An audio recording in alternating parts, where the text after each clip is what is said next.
11 मास समय बहुत समय 3 मास पर्यंत आम ठीक अच्छी आम पुराना ढांचार चली धीरे धीरे बर्तमान पूरा नुआ सरकार नुआ नीति डबल इंजिन सरकार बीजेपी आभिमुख्य कौन अच्छी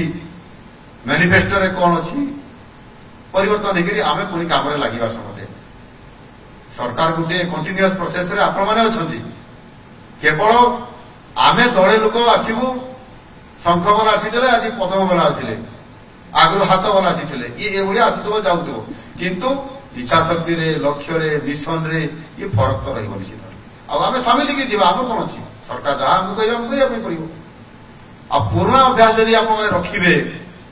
मुख्यमंत्री भाषण देला बेले यदि भिसी माने वीडियो कॉन्फ्रेंस रे दोदला पर यदि काटी देबे लोगों को विदा कर देबे तर के क्षमा देबा अपन मान के क्षमा दे परिबे ने मुमी देबा लोक नहीं आम जने साधारण लोक तळो आसी कोनी ट्राइबल आसी आदिवासी आसी मोर बहुत सरलता अछि किंतु मो सरलता दुर्बलता नुह बोली भी भाबा दरकार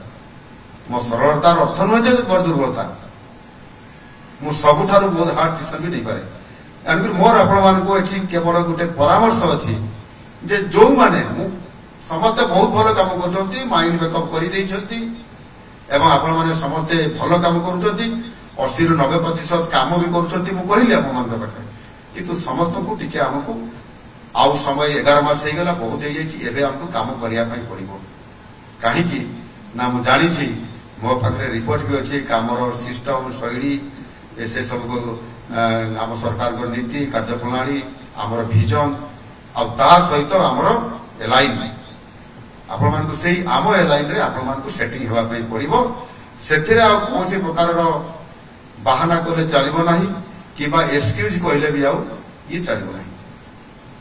सरकार अभिमुख्य को आपण मान को स्पष्ट भाव से आधार जीवा पई पड़िबो।